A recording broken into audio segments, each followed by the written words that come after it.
Fala rapaziada, tudo tranquilo, tudo beleza? Como vocês estão? Eu espero que bem, sejam muito bem-vindos para mais um vídeo do canal WhatsApp Esquisitão. Mário aqui, rapaziada, tô trazendo pra vocês mais um vídeo do canal do Nando Moura, que é esse aqui, ó, duelo de imitações.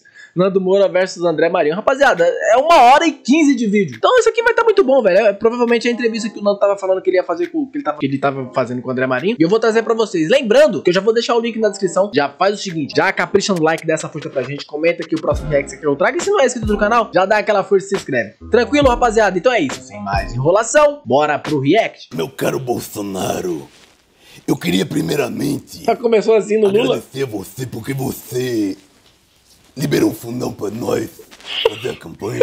Liberou fundão pra nós. Esses 80 milhões de reais me ajudaram muito, companheiro Bolsonaro. Eu queria agradecer. E você sabe, né? As coisas são meio difíceis. A mão do Marinho. Mas são difíceis no tocante ao que, Lula? A gente tá aqui pra se ajudar. Não pode aceitar esses vaselinos todos, nem pra esquerda, nem pra direita. Nós temos que mudar o Brasil. Igualzinho. Junto, nós levantamos a bola um pro outro. Bolsonaro, Mano, igualzinho, velho. porque na minha época a gente comia calango. Um calanguinho com a farofa ali, que geralmente o calocho bota a farofa na minha coxa. Ai, meu Deus, Você tá meio... eu vou dar risada 1h15 minutos, não vou aguentar Vai o não. quê? Eu não sei, meio fresco. Meio fresco? Olha só, você que tá falando de fundão. Quem tá falando de fundão é tu. Tu quer saber qual fundão Olha, que tu tá falando? você que liberou o fundão. Olha só, eu vou liberar tudo para com você só no corrente ano o que tu precisar. Eu preciso de tu lá levantando para mim, eu corto para você. Nós estamos juntinhos lá no segundo turno. Caraca, os malucos é igual, mano, muito foda, velho. Mas, meu Não, tem problema nenhum. caro Bolsonaro, a farofa na perna era farofa de calango. Era farofinha de calango, claro. E tem que ser servido junto com uma tubaína. Você não colocou... Tu toma tubaína? Farofa de calango com Eu não gosto de tubaína, tubaína, eu mano. gosto de um negócio um pouco mais apimentado. Sabe um negócio mais apimentado pra deixar você com a pulguinha atrás da orelha? Sabe por quê? Eu não só tô com a pulguinha atrás da orelha, como eu já tô aqui com... Já tô aqui... Gosto mais apimentadinho, uma 51zinha. 51. Eu tô... Caraca, rapaziada, Não mano. aprende porra nenhuma depois de tanto tempo. Ó, Bolsonaro, Olha só. Marinho imita igual demais, velho. nós não temos que brigar. Nós temos que brigar. Você colocou o Cássio Nunes na PGR e eu lhe cumprimento por isso. Sem problema nenhum. Sem o dedo, sem o dedo. Sem problema nenhum. Sem problema nenhum. Muito obrigado, porque... Sabe quem recomendou? O Ciro, não Gomes, o Nogueira. Tu Bolsonaro. lembra dele? Dizia que tu era o melhor presidente da história do Brasil. Agora é meu cupicha lá na Casa Civil. Muito obrigado, Olha como é que é a Bolsonaro. coisa. Como Você é que é a sabe coisa? que depois que você nomeou... Caralho, mano. Eu Cássio Nunes, nunca tinha reparado assim, tipo, E aí? e eu fui solto. a imitação do Marinho, mano. Você sabe que você tem algumas... Você tem seus triplex, né? Você tem triplex. Eu não sei. Você tem sítio, você tem imóvel. Era moeda corrente. Tu não sabe a diferença? Moeda corrente. Mas como moeda? Eu entendo de calango. Isso é da moeda corrente. Tudo de calango. Moeda corrente.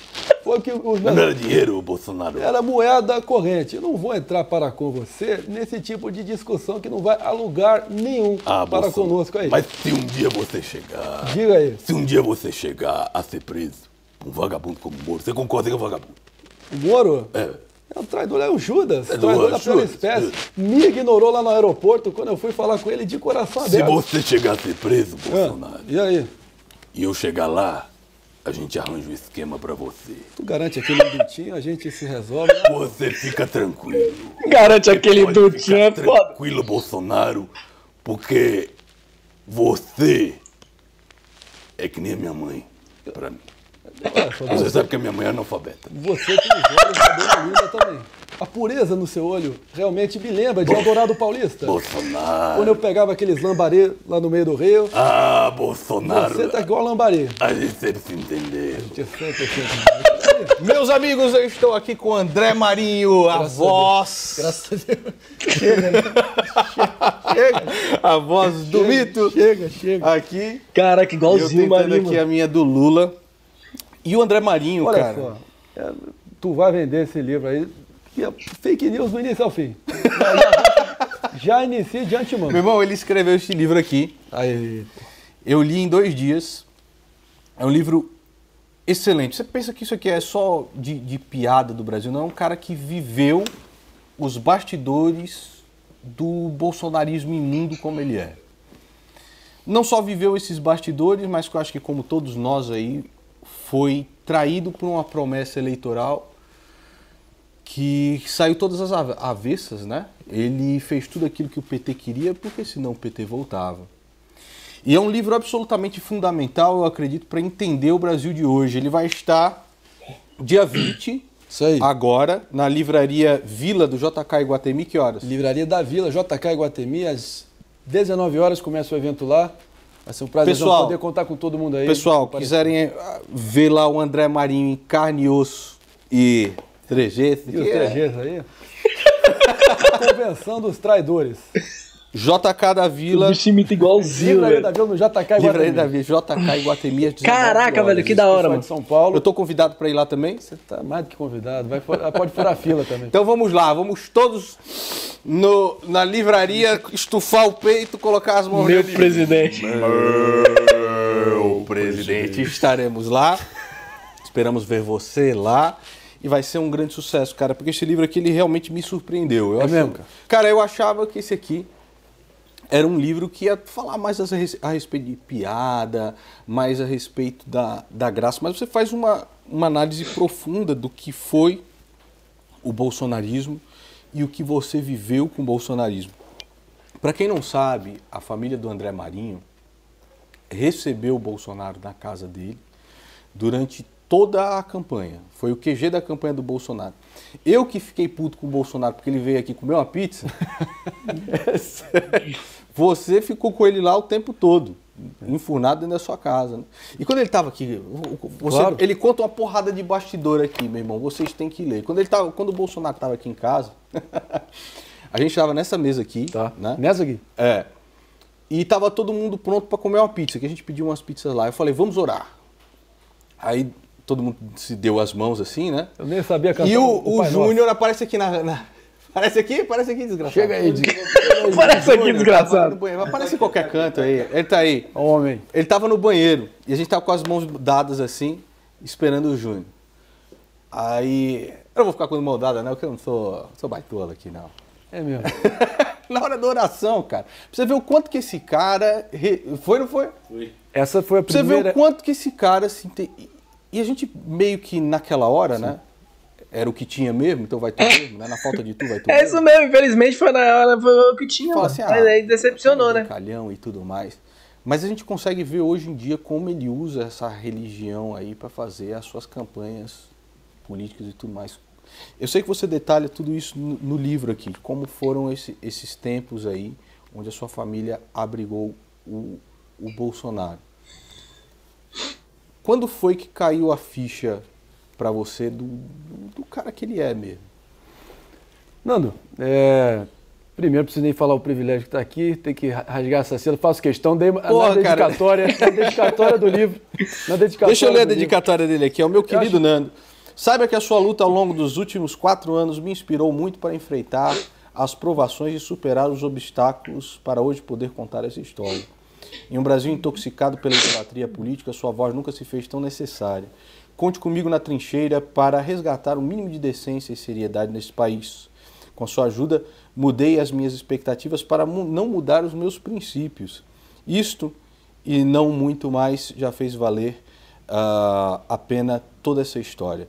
Com um abraço do amigo André Marinho. Muito obrigado, cara. Mas é verdade, é verdade total, no sentido de que foi necessário, na mesma medida que tiveram vários motivos e que era uma relação que tinha uma data de expiração, ela se configurou de tal forma que a gente não tinha nenhuma expectativa para além do que aconteceu em relação a nós.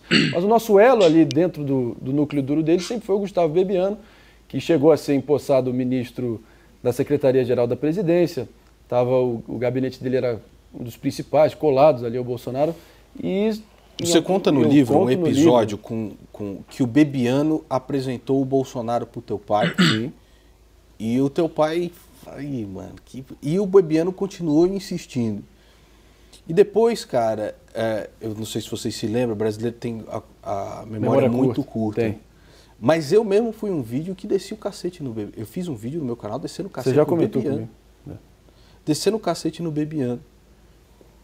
E a gente vê hoje, cara, que na realidade, quem meteu a faca em todo mundo, nas costas de todo mundo, foi o Mitão mesmo, né, cara? Foi o Mito lá. E eu não vou nem aqui, acho que o livro entra nos detalhes específicos e pessoais de como tudo se deu, mas só que mais amplamente você foi fundamental nisso, para realmente, usando a tua linguagem direta, começar a cristalizar na cabeça, pelo menos da sua esfera de influência, com os seus seguidores, seus inscritos, a pecha de traidor, estelionatário. Talvez a minha crítica começou a incomodar tanto nos meus anos de Jovem Pan, não só pelo passado e o passivo que eu tinha acumulado pessoal com ele, mas também que o nosso ângulo de crítica nunca foi algo histérico e desregrado de tentar colar a palavra genocida, por exemplo, e tentar levar para o tatame do vale tudo, quando esse tipo de denúncia cola e dói e incomoda eles quando você critica, como você fez e eu tentei fazer ao longo da minha trajetória até hoje, cobrando ele pelo que ele deixou de fazer, pelas promessas descumpridas, né? E isso realmente vai ali ao calcanhar de Aquiles. É verdade mesmo.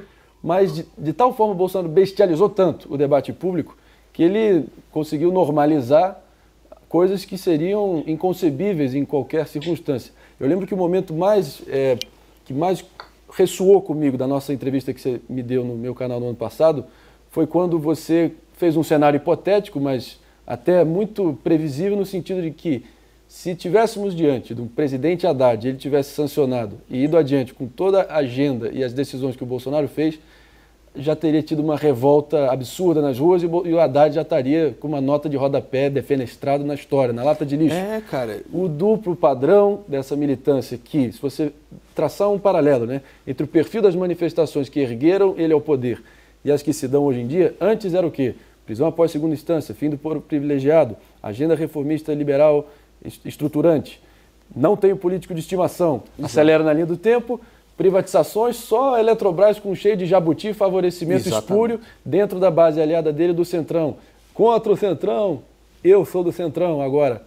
Além disso, bandidos de estimação, prestando continência para Roberto Jefferson e normalizando um pulha, que nem o Fabrício Queiroz, que tem o slogan dele, lealdade de verdade. E é uma figura que, querendo ou não, teve presente durante todo aquele processo, e eu menciono aqui o envolvimento dele como o cupim-chamor dos Bolsonaro naquele processo. E ele frequentava a minha casa. O desgraçado está usando o meu nome para fazer campanha, meu irmão. Ninguém fazendo noção da extensão, da esculhambação que eles de fato tinham, os esqueletos no armário que eles tinham em profusão, né?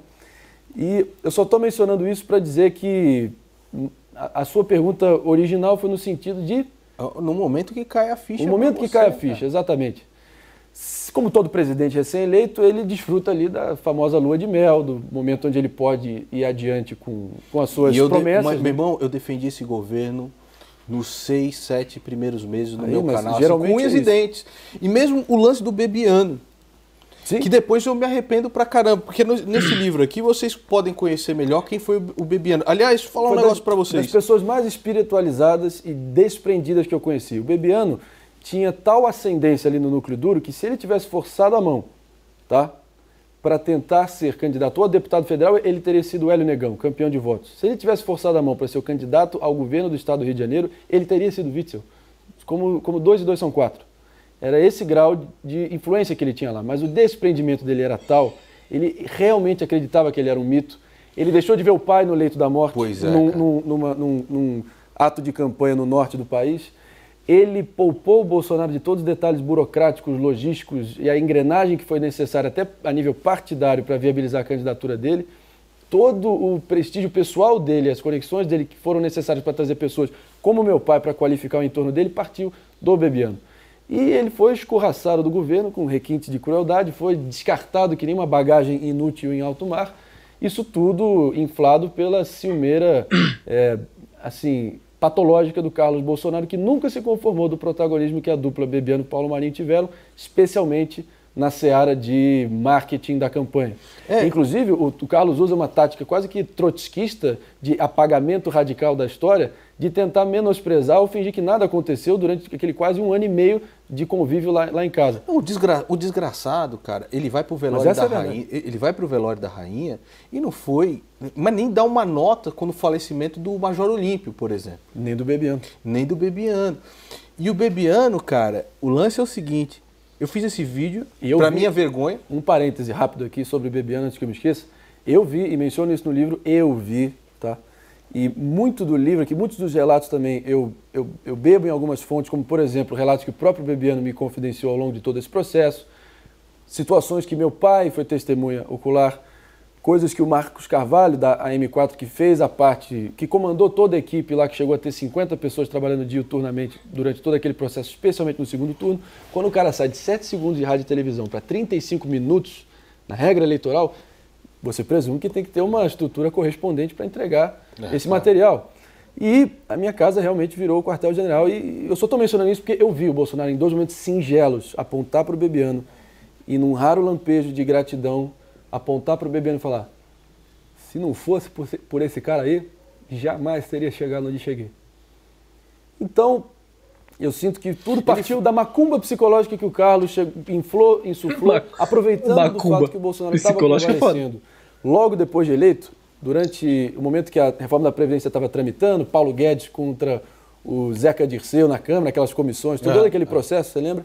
Ele foi refazer a costura do abdômen dele, estava fragilizado e o Carlos usou o expediente mais sórdido possível de divulgar conversas privadas no Twitter, naquele canhão de redes sociais deles, né? Dando a entender, criando um factóide, uma narrativa, como se o Bebiano estivesse conspirando com a Globo, só porque ele queria ter uma reunião de alinhamento de propósito mínimo. Você conta toda essa parte aí no livro, mas uma das coisas mais interessantes é que é o seguinte: o Bebiano morreu de infarto. Sim. Né? Mas ele morreu de tristeza, cara. Né? Eu vi Acho que eu vou pro mesmo lugar. A paz dele... Logo. Que isso, mano? A alma dele foi corroendo, cara. Ele foi submetido a um linchamento público. Um linchamento. Eu o linchei. Sim. Porque assim, cara, o bolsonarismo ele é muito perverso. Né? Ele é perverso. Ele perverte a cabeça das pessoas de uma forma a elas justificarem tudo aquilo que o ídolo delas está fazendo. Isso é sempre muito perigoso, sempre foi muito perigoso na história. A carta que o Bebiano deixa para o Bolsonaro, como o próprio Vereza fala, é uma carta de amor pro cara. Uma carta de um cara, um companheiro pro cara. E ele foi tratado como um lixo, foi pisado como um verme, entendeu? Foi jogado para os leões da militância que se criou em torno do Bolsonaro, entendeu? E eu fui um desses caras. E que depois, quando aí chega Aras na PGR, aí chega todo o final do ano de 2019, onde ele já é refém totalmente do Centrão, onde ele sanciona o fundão eleitoral, onde ele restringe a delegação premiada, prisão preventiva, tudo aquilo que a gente costuma ver aqui. O combate à corrupção virou combate ao combate à corrupção. Exatamente. E a galera não... Isso que eu não me conformo, sabe? Sabe o que não me conforma, cara? Eu não sei como é que é... Aliás, o teu livro é muito interessante, cara, porque assim... Você tem muito mais facetas do que o imitador ou o humorista. E acho que fica muito claro no livro, pelas reflexões profundas que você faz, não só a respeito do conservadorismo, mas reflexões profundas que você faz a respeito do momento brasileiro, que para mim são as melhores reflexões que alguém já fez e colocou num livro do cenário atual. E da loucura que se transformou o povo brasileiro. Sabe, eu acho que uma coisa é o seguinte: nós estamos diante de 2 fascínoras, Lula e Bolsonaro. As pessoas passaram, por medo do oponente, a justificar todo tipo de absurdo injustificável, ou de Lula ou de Bolsonaro, cara. Isso é de um terror tão absurdo, cara. É de um terror tão absurdo a loucura que esse povo tá vendo, que eu não sei se vai ter pacificação nesse país no futuro. O que é que você vê para o futuro desse país, André? Com muito temor, né?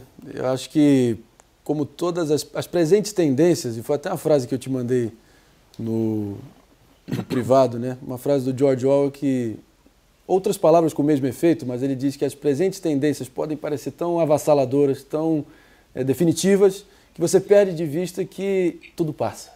e realmente tudo passa. A tendência da política é pendular, é cíclica, e talvez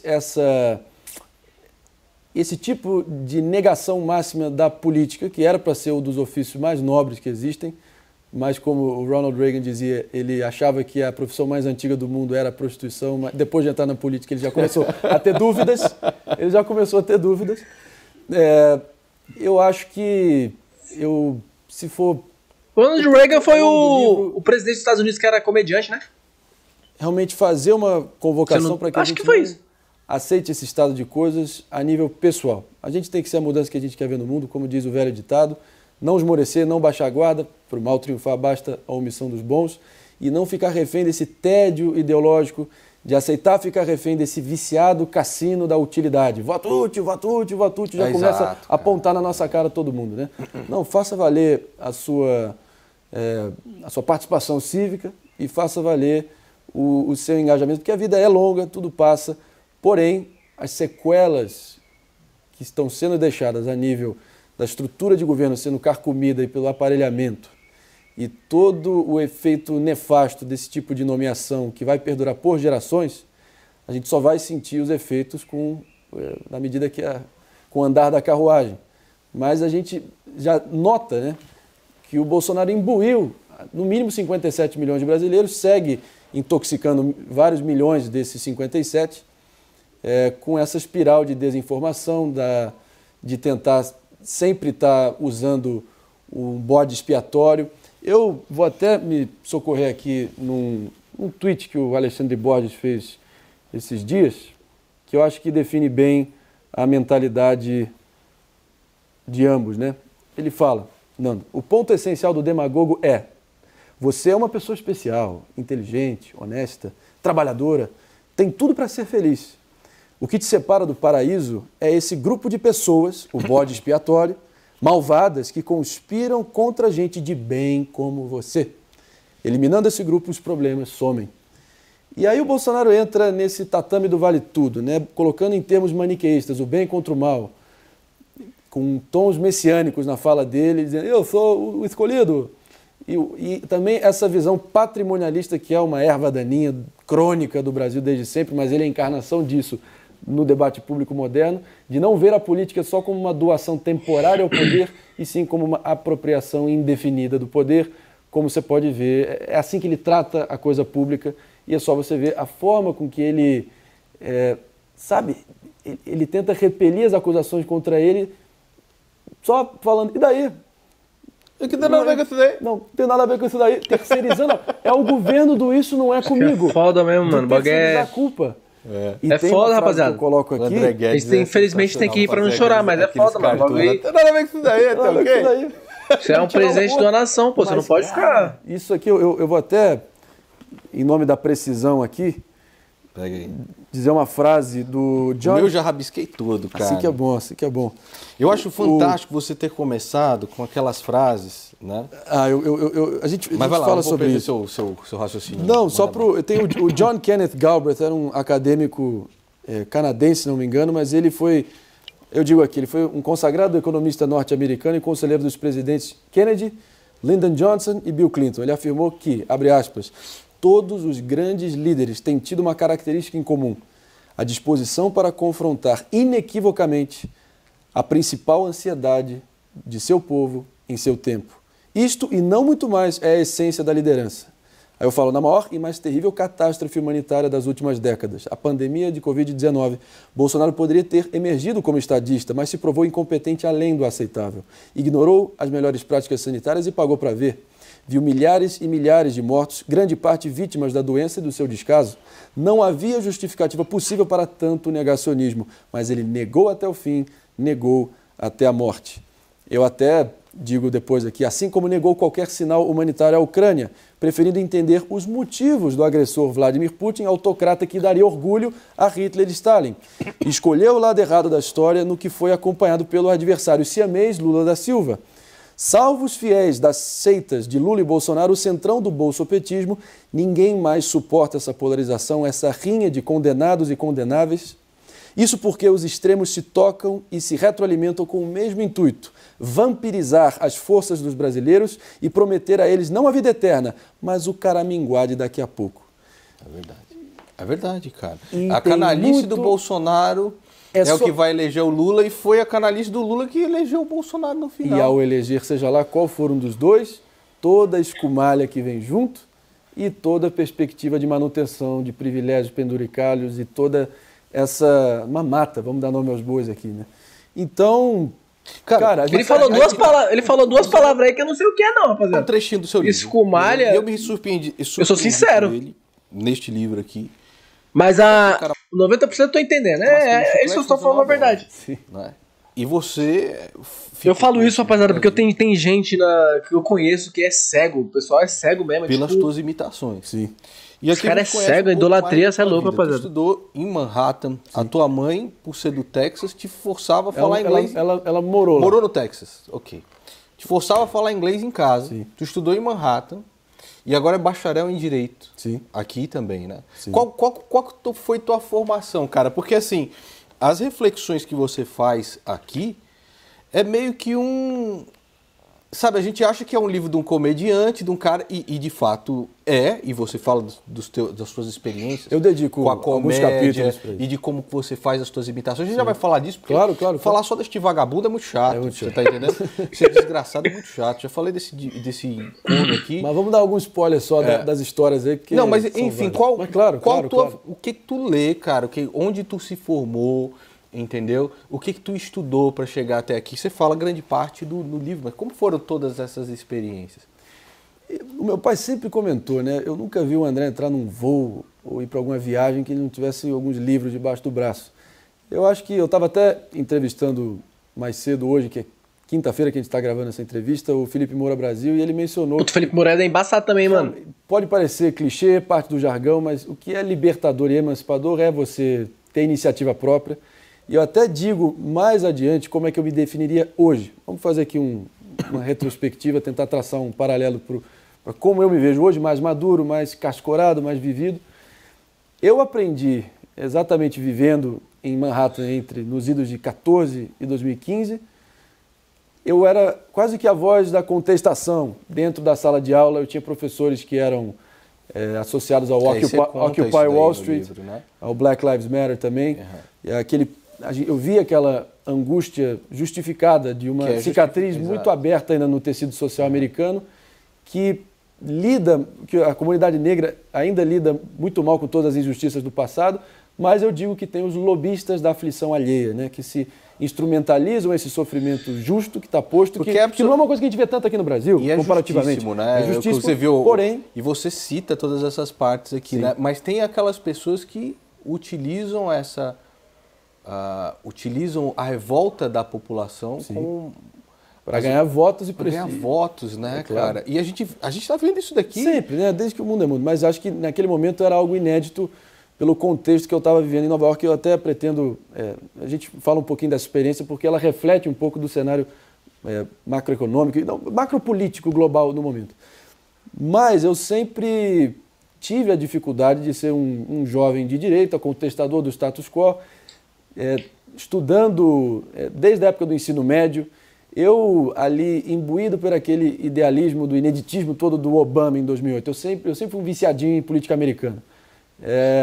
A política americana consegue aliar a política ali do varejo, do dia a dia, da mão para a boca, aquela coisa do noticiário árido, só que com tons espetaculares, parece um espetáculo apaixonante, parece todo debate político na política americana.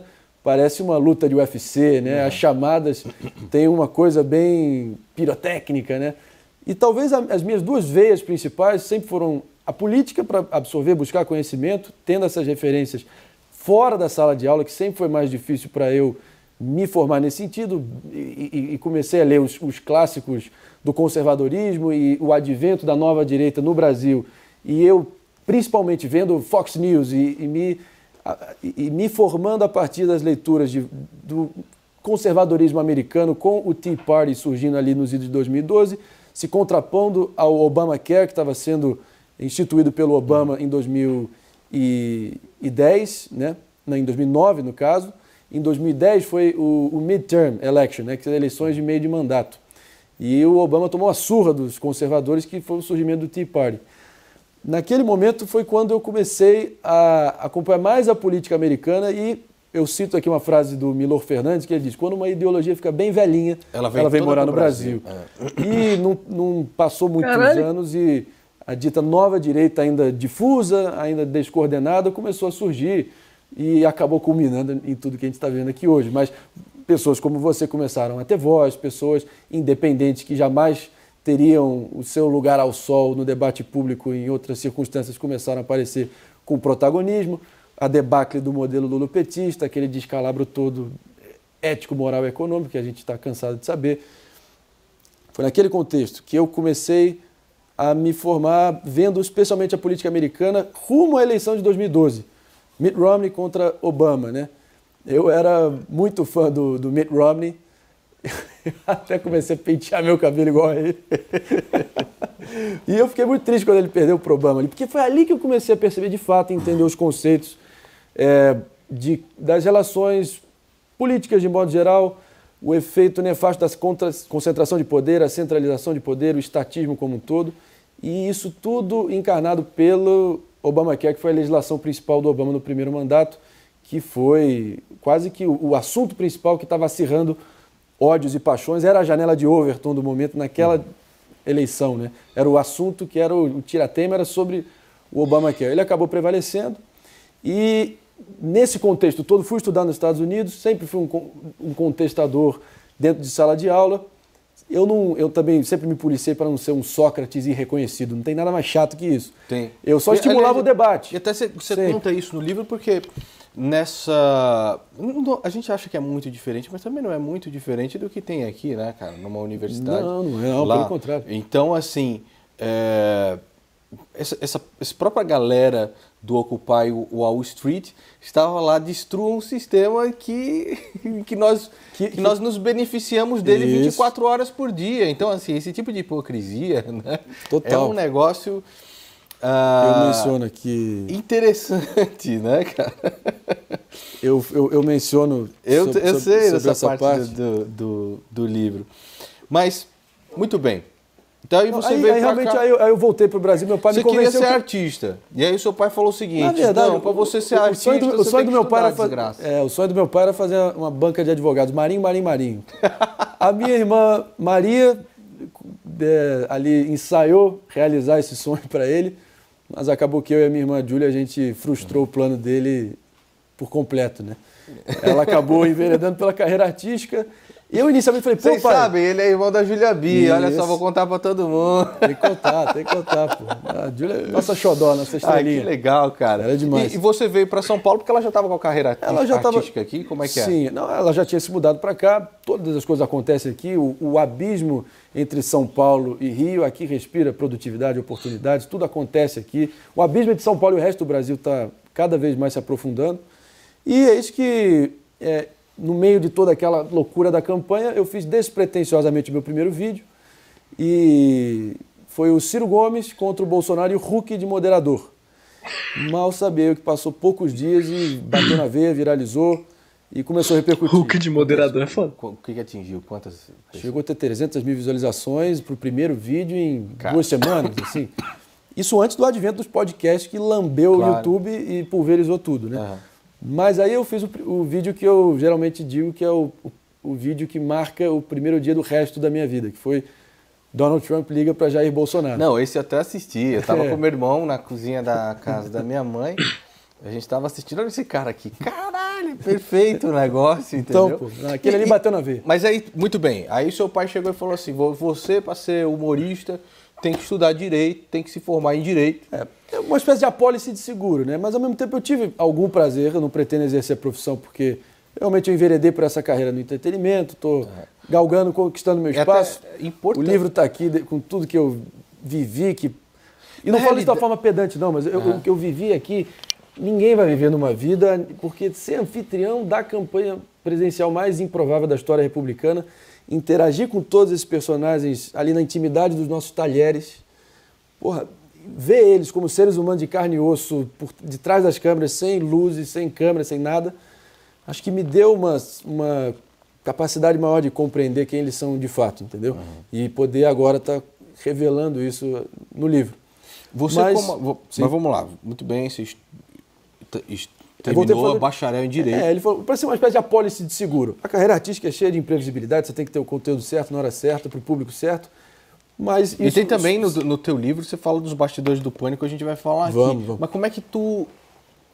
e você fala, eu sei porque eu li. Cada uma das tuas imitações exige muito estudo teu, porque eu vou falar como é que é... Eu não, entendeu? Eu sei fazer o Lula porque saiu a voz do Lula e tudo bem. E tem algumas que são assim Acho mesmo. que quando eu tentava imitar o Gene Simmons, entendeu? Cantando Unholy do Kiss, aí saía mais ou menos que nem o Lula, então saiu que nem a voz do Lula. Então o Lula eu sei. Mas as minhas imitações, elas não procuram ser fidedignas àqueles que eu imito. Elas procuram ser caricatas para expressar o meu ódio e desprezo pelas pessoas, entendeu? Então, por exemplo, quando eu faço o Garoto Espertinho, então assim, ela é caricata, não é imitação. Os caras prefiro você fazendo o espertinho do que ele mesmo falando. Tem também, de vários, né, que eu faço. Mas você não, você tem um cuidado muito grande com encarar a própria personalidade que você imita. Se vocês podem perceber aqui no começo do nosso diálogo, eu mesmo me perdi aqui no Lula. Falei, o que um filho da puta como o Lula ia falar? Mas assim, minha mãe era analfabeta. A minha mãe era analfabeta. O meu Lula foi a primeira imitação, a minha foi o Lula, né? Mas acabou Você com o tempo... conta ali, em 2002. 2002, no dia da eleição dele, cara. E acabou que caducou com o tempo, ficou cheio de teia de aranha. Você tem que também, oxigenar a imitação. Mas eu acho que eu fiz uma introspecção, porque as pessoas me perguntam, porra, é essa de imitação, por que ela desperta tanta curiosidade nas pessoas, porque cativa tantas pessoas. Aí eu acho que eu fiz uma reflexão que eu achei que foi original, de certa forma, e eu menciono. Eu acho que as imitações tocam em questões básicas como identidade e reconhecimento de si. Em algum ponto da vida, todos nós fizemos a pergunta fundamental. To be or not to be, that is the question. Ser ou não ser, eis a questão. Investimos tanto na construção do nosso ego que nos assustamos quando ele é mimetizado por outra pessoa. É como um roubo que não lhe tira nada. Ainda não é crime, mas é terapêutico. Ao menos para mim. Embora a maioria das pessoas goste de se ver imitada, isso já deixou algumas das minhas vítimas constrangidas. O segredo é que, na maioria das vezes, os imitadores captam tiques que podem nem ser reais ou que não aparecem com tanta frequência, mas são capazes de retratar tão bem um personagem que o público, até o modelo retratado, começa a acreditar que sim. Em outras palavras, eu reinvento e enfatizo uma determinada característica associada à pessoa de modo que ela própria se veja naquela distorção. E ela pode gostar ou não do que se vê. Eu dou um exemplo. Ainda no Pânico, no quadro Os Pintos nos Is, fiz uma caracterização. Isso é verdade. Fiz uma caracterização do jornalista Augusto Nunes. Entre grunhidos e expressões, consegui captar o jeitão dele. Nos corredores da rádio, as sempre mais línguas garantiram que ele ficou irritado porque eu usei a palavra narrativa ao imitá-lo. Eu nunca usei essa palavra. Nunca usei essa palavra, grunhiu. O interessante é que na retórica de Augusto Nunes, a palavra narrativa cai tão bem que pouca gente nota que ele de fato não a usa. Já quando imitei Sérgio Moro, por exemplo, modulando suas onomatopeias fanhas, domesticando o seu raciocínio desconfiado, você já interagiu com o Moro, ele parece que ele está numa permanente lava-jato, né? Tem um distanciamento humano ali total. Não Exatamente. Sempre sob suspeito, tá? Tudo bem. Ele até baixou o tom depois do media training. Ele começou a fazer as mãozinhas, aquela mão de politicão previsível, sabe?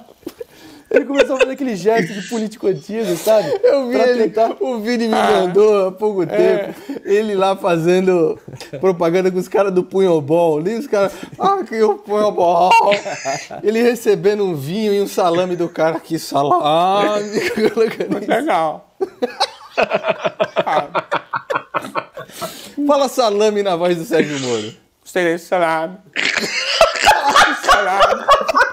Salame, tá ligado? Salame. Mano, igualzinho, velho. Mano, cara, pode me eu falo, assimilando a sua desajeitada retórica, ele falou, no dia que eu fui no Pânico, na estreia do Pânico na TV, no novo estúdio. Eu não falo assim. Menos de um minuto depois disse, agora estou falando igual a ele. Ele apontando para mim. Ali as pessoas começaram a acreditar que ele fazia aquilo o tempo todo. Convenhamos, faz quase todo o tempo mesmo. O truque é esse, abusar do uso, porque o imitador abusa do uso que o imitado faz de certas palavras, frases, expressões, ou do timbre vocal ou da expressão facial, a depender de quem seja, essa inflação sonora e gestual pode ser mais ou menos exagerada, mas como um apelido, quando pega, pega. É tomar parte pelo todo ou todo pela parte, reduzindo um ao outro. E aí eu falo do João Dória, Eu tô falando, cara, do Fernando Collor, Meu irmão, esse do Ciro livro, ele é Gomes. muito legal, porque você... Eu falo um pouco da técnica, né? Cara, não, porque é um estudo filosófico não só do momento que o Brasil passa, da sua visão pessoal, biográfica daquilo que você passou, e com uma profundidade analítica que me surpreendeu. E foi honra, porra. Cara, eu tô falando pra vocês, leiam aqui, que é realmente muito interessante. É o melhor livro a respeito de humor, de política, de análise atual que eu li ultimamente, cara. Que honra, cara. Mas foram noites em claro, porra, sacrifiquei minha vida pessoal em nome dessa missão, mas valeu a pena. Esse lance aí de imitação, o André Guedes fez uma animação comigo, eu lá vestido de Mestres do Capitalismo, com o Arthur Duval. E aí ele, seu vagabundo! Seu vagabundo. Eu falei, caralho, eu fico falando vagabundo. O André, eu fico falando assim, fala, porra. Aí eu comecei a me policiar, entendeu? Então eu tô gravando o vídeo aqui, falando aí, eu vagabundo. Caralho, igual o André no meio do vídeo, tô pensando aqui, entendeu? Criou narrativa. E você viu que quando ele fez? Sim. A gente teve, você sabe, eu tive um debate com o Massacote, o mascote do Mito, né? E aí ele fez uma animação que é muito boa, o André Guedes fez uma animação, onde ele... Como é que era o Vilela? O Vilela ele faz o Vilela. Caramba! E aí depois dessa animação, você pode perceber, ele nunca vai falar, cara. É muito engraçado, meu irmão. É muito os próprios engraçado. caras lá no Pânico, cara, eles pegaram a mim, eu fiquei ali numa posição também muito ingrata.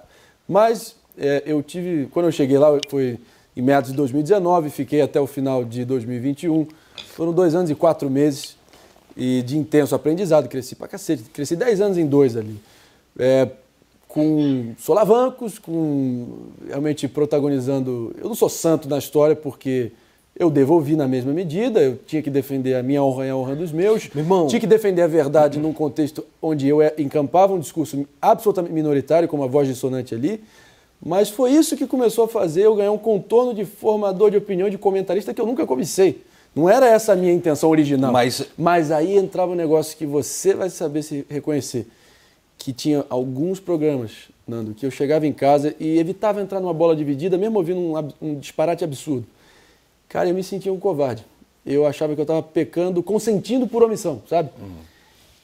Aí, depois de um certo tempo, cara, no auge ali da pandemia, eu tirei as luvas e fui para o Coliseu, que é aquele programa. É uma anarquia aquilo ali, é cada um por si.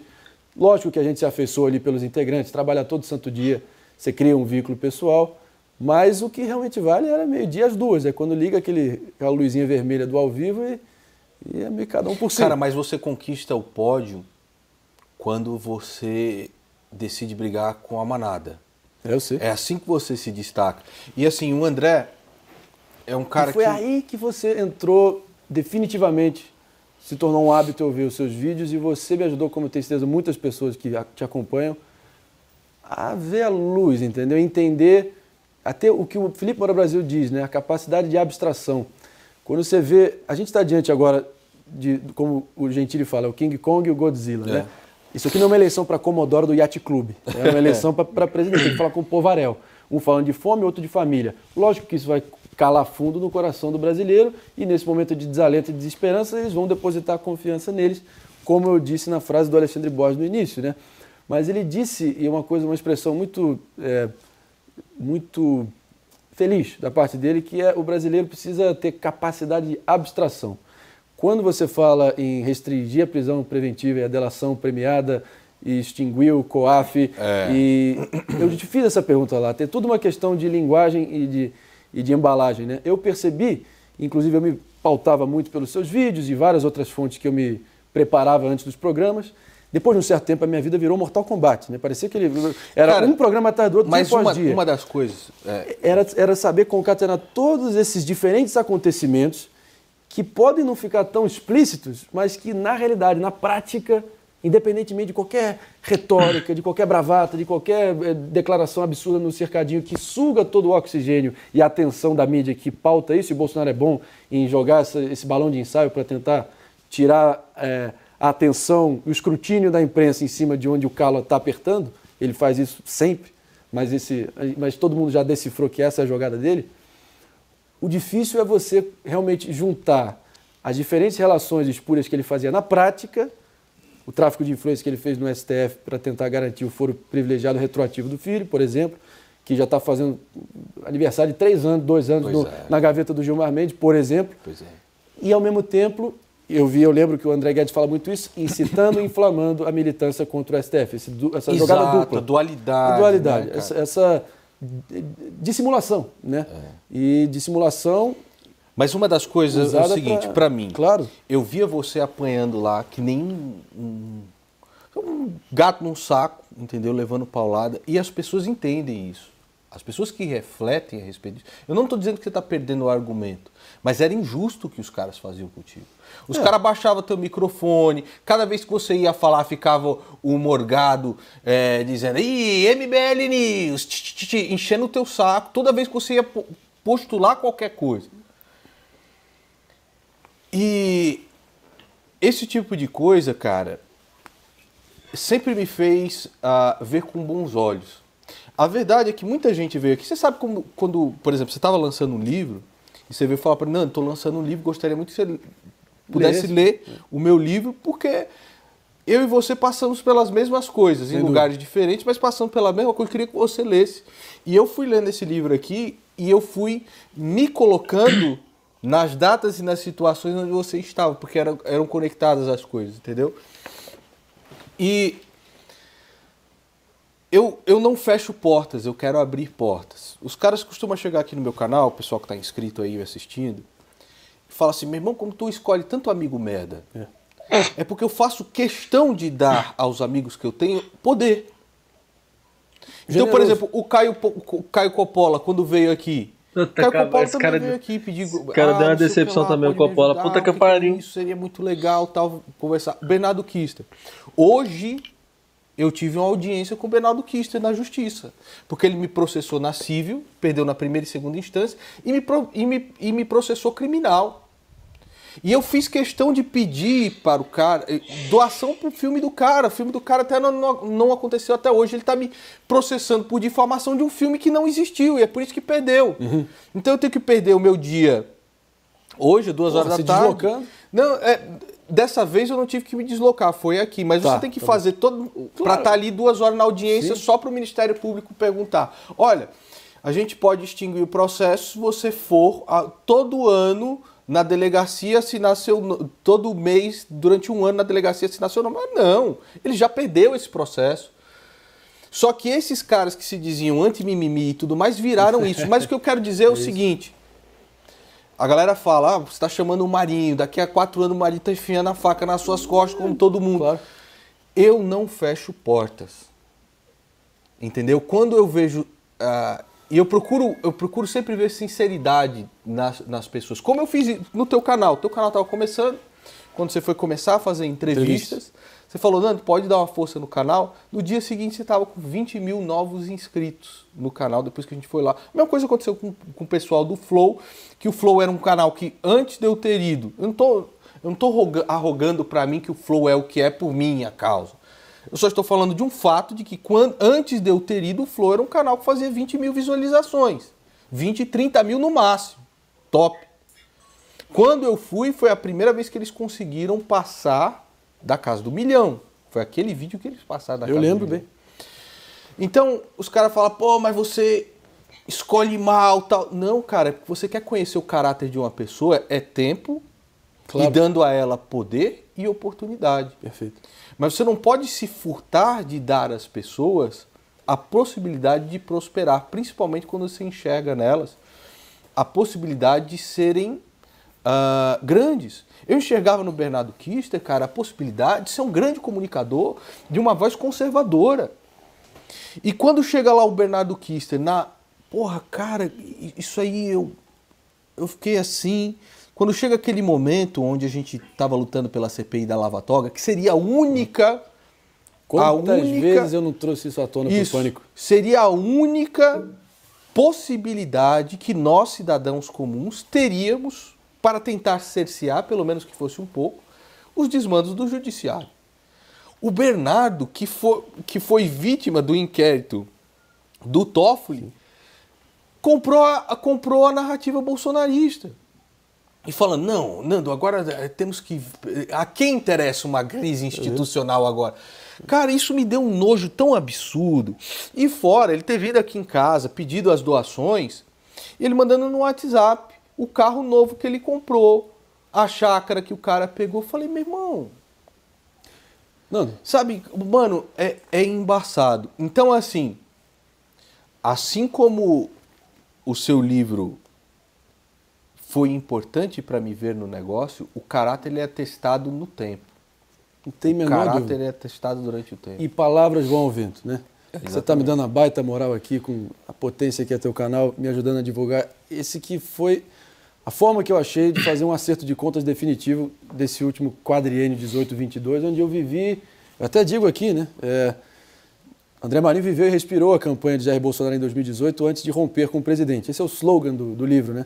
Durante e depois dessa experiência, descobriu que na política e no humor, às vezes o impossível é o mais provável de acontecer.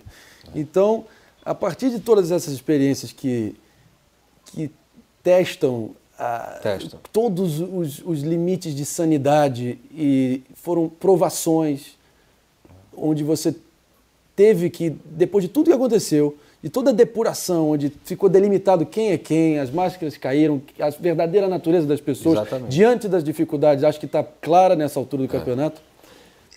Eu via sempre com... Eu lembro que você comentou lá na nossa entrevista lá em casa, né? No dia que você... Eu não sei te imitar, mas no dia que você for político, você sabe que se tu pisar fora, eu vou descer o cacete em você. E eu levava essa responsabilidade, possível responsabilidade. Eu tive 4 convites de 4 partidos diferentes para ir para a política agora.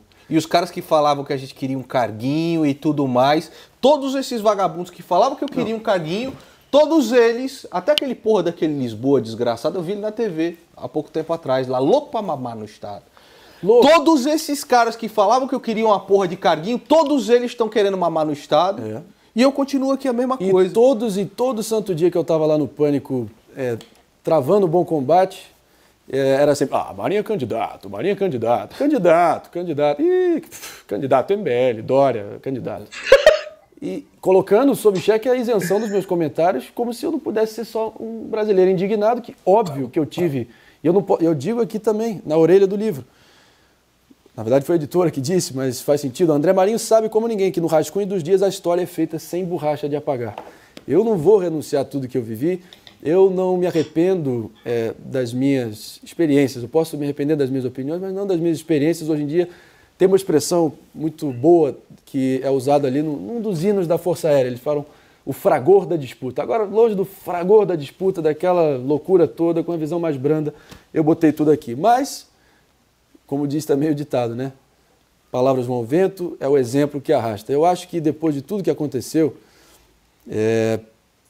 eu sei de onde eu vim, eu sei o contexto, o privilégio que foi ter acesso a tudo que eu tive, a segurança, e principalmente os valores, a criação que eu tive de 2 pais que, além de eu matar e morrer por eles, eles conseguiram inculcar em mim e nos meus irmãos valores que são muito mais importantes que qualquer consideração material e realmente acho que deram uma fundação, um alicerce moral que foi fundamental para poder atravessar todo esse período, cara. E se você se reconheceu em alguns momentos, a partir do teu contexto, da tua experiência, nessa vivência toda, eu acho que o testemunho que eu posso te dar hoje de que, cara, eu cultivo, meu pai se fosse embora amanhã, ele me ensinou. Filho, cultive as boas amizades. E eu considero isso aqui uma puta amizade que há de ser cultivada exatamente por eu ter me identificado também em você e na sua trajetória recente. Eu vivo pela lei da reciprocidade, lealdade comigo não prescreve quando é merecida, e... É aquele negócio, a lealdade... Você pode ter certeza. Exato. Assim, eu me norteio por isso, entendeu? Se eu quisesse ter ido para a política quando aí sim você tá lá naquela loucura e de vez em quando você chega lá, pô, inspirado, querendo mudar tudo e realmente com uma visão idealista do negócio, mas aí a bigorna da realidade cai e você fatalmente é engolido ali pelas engrenagens do sistema. O próprio Felipe Moura Brasil comentou comigo, cara, você fez bem de não ter ido, você tem lenha para queimar no entretenimento ainda, porque fatalmente, nesse contexto atual, com os pacientes tomando controle do hospício novamente, acho que não era o momento ideal para eu dar minha parcela de contribuição para o país. E agora, cara, aqui como gente de carne e osso de verdade, eu estou aqui podendo, da forma mais honesta possível, e eu me policiei muito para ser o mais honesto possível ao longo do livro, sobre tudo que eu vi e vivi a nível pessoal.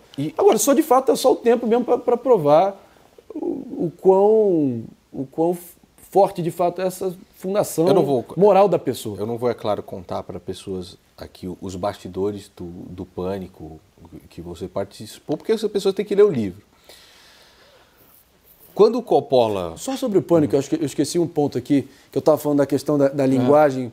Eu percebi depois de um determinado momento que eu podia até protagonizar uns momentos onde a nossa dita bolha, os vieses de confirmação deles eram acionados, ou seja, eu conseguia achar a brecha para entrar com um contraponto e tentar questionar a linha oficial, a narrativa oficial que estava sendo regurgitada lá pelos bolsonaristas, para contrapor isso, e a bolha aplaudia e achava um bom momento e repercutia bem em simpatizantes e contas que me apoiavam naquele momento.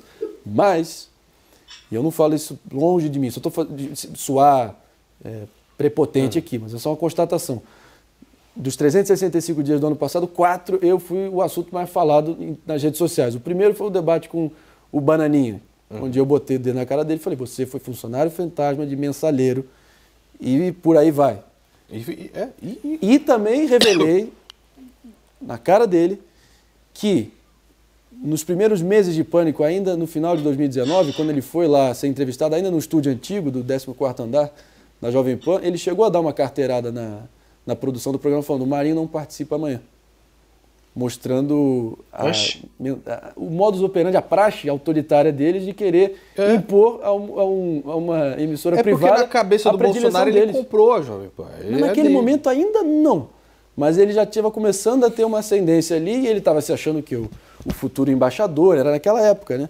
Ele estava ali inebriado com aquela situação, se achando o rei da cocada preta e tentou dar essa carteirada. Eu que não sou bobo, não nasci ontem, não sou ginasiano. Óbvio que fiz alguns movimentos para a imprensa checar se é isso mesmo, deputado? Você tem certeza do que você está falando? E aí ele logo botou a viola no saco, o rabo entre as pernas e negou. E teve lá e transcorreu tranquilamente. Acelera na linha do tempo o nosso reencontro. Eu boto isso na fuça dele no ao vivo e ele se faz de desentendido. O próprio Emílio teve um momento infeliz ali de tentar dizer que não foi isso, mas aí o próprio Bananinha confirma que foi isso sim e deixou o Emílio de calça riada, que eu até entendo para tentar preservar a idoneidade do programa, mas foi o que aconteceu. E aquilo ali, cara, não tinha regras de marquês. Aquilo ali era street fight, cara. Não tinha limites, era Adrilles relinchando de um lado com aquela voz de gralha seca. A nata dos ventrílocos. Mas aí, segundo momento, foi a briga com o Tomé Abduch, que estava despontando para o anonimato, deslumbrado com a própria irrelevância, mas foi o programa e com 2 seguranças armados, quem é que precisa levar 2 seguranças armados para o Pânico? Ele foi para o Pânico, depois a gente já estava se engalfinhando uns 5 programas, aquilo ali foi a culminação de 5 programas, já, de trocação franca, só que eu tenho a tranquilidade e a consciência leve como um travesseiro de que eu nunca instiguei o debate. Eu digo aqui que eu sou da tese do Donald Trump, ame-o ou odeio, mas ele é um animal político persuasivo. Ele dizia, I'm a counter-attacker. I'm a counter-attacker. You punch, I'll punch back 10 times as hard. 10 times as hard. 10 vezes mais forte. O famoso bateu, levou. Então, eu nunca comecei o negócio, mas eu não tenho sangue de barata. Eu não ia ouvir quieto os caras indo na minha jugular e botando família no meio e usando o expediente mais ridículo, que é a tal da culpa hereditária. Não nego aqui, meu pai teve o envolvimento pessoal dele pós-Bolsonaro na política, era próximo do João Dória, mas diante daquele debate tão reducionista e personalista, eles tentavam colocar em mim todas essas associações e todos os desmandos e erros desses homens públicos. Eu meio que eu era elencado para ser o cara para justificar isso. Eles reduzem o debate a nada. Então, por exemplo, você é o cara do Dória, você é o cara do MBL, você queria um carguinho. Eles chegam pro teu pai e falam assim, seu pai quer ser o suplente do Flávio, Bolsonaro. Porra, será que os caras não sabem quem é o teu pai, meu irmão? Acho que vão ter uma bela... Acho que um dos momentos mais especiais. Eu fico pensando assim, o Marinho chegando e falando assim, meu sonho é ser o suplente do Flávio Bolsonaro. Puta que pariu, filha da puta desse. Exatamente. Sabe? E então, assim... quem quer, ou pelo menos queria o cargo dele, é o Ministério Público, não é meu pai? Exatamente. Exatamente. Então, assim, por que você não explica, meu irmão? Por que você não explica? Porque não tem explicação. Porque tá claro para quem quer somar 2 mais 2 é igual a 4, que aquilo é roubo, é corrupção, é desgraça, entendeu? E aí os caras ficam nisso. Porra, mas o Marinho é candidato, não tá candidato a porra nenhuma. Ah, mas o Marinho é do MBL. O Arthur falou um monte de merda. Pau no cu do Arthur. Foda-se o Arthur, falou merda. A gente se ligou na noite daquele... Pois é, falou assim, meu irmão, que o cara falou uma merda dessa daqui. E ele sabe que falou merda. Eu acho que isso foi de uma... Pelo menos esse lance do Arthur, porque foi muito zoado. Mas ele não ficou tentando negar. Não, isso aqui não sou eu, isso aqui é outro áudio, isso aqui é outra pessoa falando. Não, porque não sei das quantas. Ele falou merda e se fudeu, cara. Entendeu? Então, porque é do MBL, porque quer um carguinho, porque não quer o seu que ela. Meu irmão, queria um país decente. Eu queria um país decente. Eu não queria um país onde... Cara, é só você sair na rua, ali no Largo da Batata de São Paulo, que você vê a desgraça. Total. Você chega lá e... Olha, cara, é embaçado. A falência do Estado. A falência do Estado, a falência das pessoas, a mediocridade mesmo, que não... O Brasil não comporta... um país tão rico, tão maravilhoso, tem tudo. Você foi para os Estados Unidos. Aqui, cara, legal, você gosta dos Estados Unidos? Eu não gosto.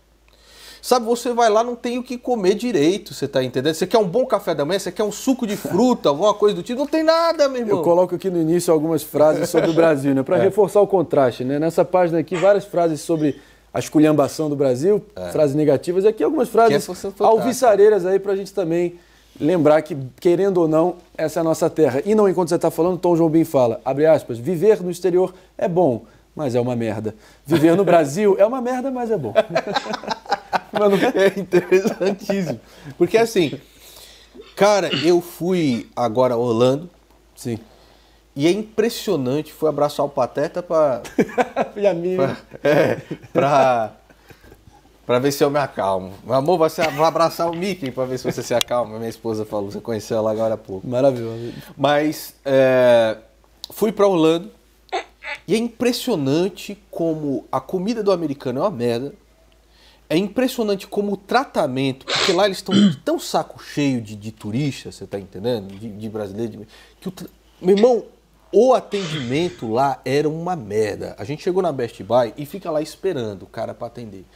A minha esposa não fala inglês, então chegou pro rapaz, olha só, eu preciso disso daqui, tá aqui na internet. Aí o cara fingindo que não tava atendendo, over there, madam, over there. Aí ela foi, falou com o gerente. Sabe o que o gerente fez? Mandou trazer o cara, porque o cara era brasileiro, falava português, só não queria atender ela em português. Caralho! Então, assim, um atendimento horrível em todos os lugares, a comida absolutamente horrível. Você vai lá naquele Walmart da vida, compra lá as frutas para comer de manhã. Cara, você deixa aquilo aberto, a maçã continua a mesma depois de uma semana. Ela não oxida, você tá entendendo? Você fala assim, que diabo embalado a vácuo. Que diabo eu tô comendo? Que diabo eu tô comendo? Eu fui tratado com algumas exceções, é claro, gente incrível. Tinha um senhor já de idade fazendo... A gente ficou naquele Port Orleans Riverside, num hotel da Disney. E tinha um senhor que fazia o translado de barco até a City Walk lá. Isso, o ferry. Tão simpático, tão incrível, cara. Mas as gerações modernas é tipo... Hello, everybody. We're going to the City Walk. Everybody, okay, happiness for everyone. E acabou, entendeu? E aí, quando eu cheguei aqui no Brasil, uma padaria aqui perto de casa, eu falei, eu quero esse pão. E você quer que eu esquente ele na chapa para você, para ficar bem quentinho? É uma coisa maravilhosa, entendeu? Então, assim... Esse país ainda é um povo país, majoritariamente de gente gentil e honesta. Exato, é um país incrível. Dão conta disso. Apesar dos maus cidadãos e dos maus políticos, ainda é um país de gente honesta. É um país incrível. Né? Eu não me conformo com a burrice das massas, principalmente das massas que seguem políticos, você tá entendendo? Mas é um povo que não merece essa merda dessa política, cara. Você tá entendendo? Esses caras não merecem mesmo, bicho. Mas é tão claro que todos os nossos problemas crônicos, que vem se alastrando década após década, ciclo após ciclo, tão claramente o núcleo central deles, de todos, do mais mundano na ponta da linha, até o mais alto cargo do funcionalismo público, obviamente é um problema político, da classe política e do exemplo que eles dão. Porque se você achar que eles estão lá recônditos em Brasília, naquela torre de Babel, aquela redoma deles lá, e que eles ficam lá naquele mundinho, porque uma coisa que também me fez não ir para a política foi que é a exceção da exceção aqueles que realmente vão lá querendo fazer alguma coisa para valer, entendeu? A regra total é ocupação de espaço, aquela miudeza da mão para a boca de carguinho. Essas considerações faz parte do jogo, mas eu não quero nenhuma parte com isso no momento. Eu quero, talvez, através da minha atuação e do depoimento que eu deixo nesse livro, que o brasileiro possa realmente... Isso aqui, por favor, não é uma conversinha de patriotada ufanista, esse patriotismo de Copa do Mundo, não.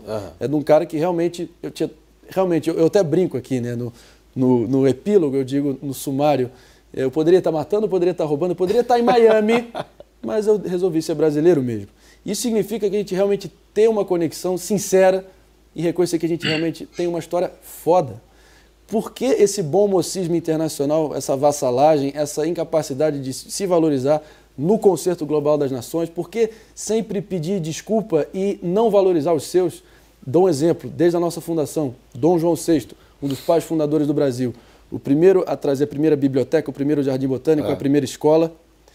Ele foi o cara que isso está nas memórias do Napoleão Bonaparte, o maior estrategista militar da história, possivelmente. Ele disse que o único cara capaz de evadir ele e engabelar ele foi um brasileiro, um português, o único cara que veio fundar o Brasil, Dom João VI.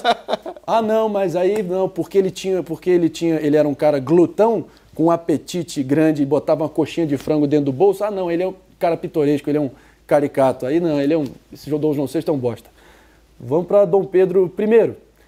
Ele era, enfim, além de todo o poderio dele pessoal, ele foi um cara que ficou conhecido por ser o cara que comeu geral, promíscuo, tinha lascívia. Todos os monarcas e reis daquela época comiam geral. Ah, não, mas agora, King Charles III. Não, Dom Pedro I foi uma baita figura. Dom Pedro II, o cara que era um baita intelectual, declamava poesias como ninguém, mas não. E no caso do Dom Pedro I foi que, ele tinha sífilis, logo ele era um leproso, ele era uma pessoa detestável. Dom Pedro II era um baita intelectual, declamava poesias como ninguém, mas não, ele era cringe, não é bem assim. Então essa incapacidade de valorizar a nossa herança, a nossa tradição, longe de mim querer ficar pregando um tipo ultrapassado de ufanismo aqui, mas aqui estão as nossas raízes. A grande maioria de nós não vai ser capaz de se dar o luxo de tentar vislumbrar uma vida fora do país, e se for, vai em condições precárias, com as mãos atadas. Então a gente tem que se defrontar com a realidade dura, crua e nua, que a gente vai seguir construindo a nossa vida aqui e tem que dar a nossa parcela de contribuição, por menor que seja, para tentar fazer essa mudança de mentalidade. No Brasil as coisas levam tempo, não tem jeito. E eu, por exemplo, aqui eu vivo Concorda com essa... Totalmente. Concordo totalmente. Eu vivo uma dualidade que é o seguinte, cara. Eu odeio o povo brasileiro e eu amo ao mesmo tempo. Eu odeio quando eu vejo esses caras aí aglomerados louvando a pemba de um vagabundo como o Bolsonaro. Fala assim, Louvando a pemba é foda. Milhões e milhões, infelizmente. Eu odeio quando chegam esses caras e dizem que Lula é é inocente. Você sabe, caro Marinho, que eu sou o único homem que é culpado por ser inocente. Isso é um absurdo. É um absurdo, então, assim, mas acho que até o povo mais simples, por mais seduzido que possa ficar, acho que já está sacando. Sabendo. Eu odeio, cara, a idolatria, o que quer que seja. Posso pegar um gancho aqui? Eu falo no capítulo do Pânico, onde eu estou falando exatamente do meu primeiro encontro com o Tomé Abduch, e onde eu elenquei a lista que você sempre coloca com os desmandos e traições da agenda anticorrupção. Eles lá na galhofa chamavam aqui da lista de Schindler do Marinho. Ih, lá vem a lista de Schindler, Pois é, e essa lista ficou, né? Porque os caras não conseguem rebater, os caras só conseguem, que nem o Gadeira lá no debate. O Gadeira. E aí ele sancionou! Aquela vozinha dele. Sancionou, e aí, daí? Aquela sobrancelha de pincel. Aqui, rapaz. Então, assim, a realidade, cara... Isso aqui é o modus operandi, ó. Eu digo aqui no capítulo do Pânico, onde eu estava onde eu elenquei todas as traições, elenquei o rol de traições da agenda anticorrupção, ponto a ponto, inquestionáveis, dados objetivos da realidade. E aí o Tomé vira para mim e fala assim, não, essas são apenas as suas opiniões. E ele segue olhando com aquele jogo de cena, de câmera, de cabeça, e começa a fazer aquela convocação patriota, verde e amarela, as famílias, vamos ser felizes, vamos pras ruas. É o Bozo, é o Bozo. A vovó Lourdes desapareceu como submetralhadora. Aquela conversinha, quem fez o curso do Wolf Maia 2 vezes e repetiu, ele repetiu o curso do Wolf Maia. Enfim, aí eu digo aqui, nisso... Aliás, os fanáticos da direita aprenderam direitinho com os fanáticos da esquerda. Dissolver os critérios objetivos que distinguem expectativa de realidade, acontecimento de interpretação. É isso mesmo. Não é? É isso mesmo. Para a gente terminar, André, nós estamos diante de dois dos maiores monstros da idolatria, dos dois maiores monstros políticos que esse país já viu. Que chegarão de novo ao cargo máximo desse país. E só isso já serve para até o próprio capiroto entrar debaixo da cama se tremendo, com o rabinho só balançando. O que é que você vê para o futuro dessa nação? Nando, eu acho que o Brasil tem sido um país muito complicado e inseguro e caro de se viver para a grande maioria. Não o Brasil possível, que é um país maravilhoso, como você bem disse, mas o Brasil que segue sendo levado para toleiro por esses maus cidadãos e os maus políticos que seguem ditando o ritmo de como... E seguem sendo as nossas referências para o bem e para o mal, né? Invertendo valores e normalizando o absurdo em todos os sentidos. Eu acho que cabe a nós, sinceramente, não abaixar a guarda, e tentar reunir forças seja lá onde for a fonte que isso possa te municiar para você seguir em frente e abaixar a guarda tudo que eles querem. Seja vendo um vídeo no YouTube, seja acessando a palavra de Deus, a sua fé, mas realmente a união faz a força numa hora como essa, entendeu? É um momento que vai precisar muita temperança, sabedoria e equilíbrio para as pessoas também não se deixarem levar por essas soluções fáceis, saber que tudo leva tempo e ter paciência para tentar vislumbrar um futuro que não precisa ser muito melhor, um pouquinho melhor, as coisas já entram nos trilhos para todo mundo. É assim que eu vejo as nossas possibilidades, né? E, cara, seguir fazendo o nosso papel com as nossas respectivas atuações, cara, jogando luz nesses desmandos todos, dando nome aos bois e fazendo a cobrança e fiscalização irrestrita, doa quem doer, olhando adiante, cara. Então, o livro O Brasil Não É Uma Piada foi a forma que eu encontrei de que a gente não fique refém desse estado de coisas, pelo menos a nível pessoal. Eu espero que quem possa ler possa, realmente, especialmente nos últimos capítulos, achar alguma fonte aí de inspiração para seguir em frente. E não tem outra, cara. Como eu já mencionei, tudo que eles querem é que a gente suma, abaixe a guarda e eles possam seguir lá levando o nosso país e desonrando o nosso país, né? Então, uma coisa que meu pai comentou até do Zé Alencar, que foi o vice do Lula, no caso, né? Independentemente dessa associação dele, ele tinha uma frase muito feliz que ele dizia que eu não tenho medo da morte, eu tenho medo da desonra.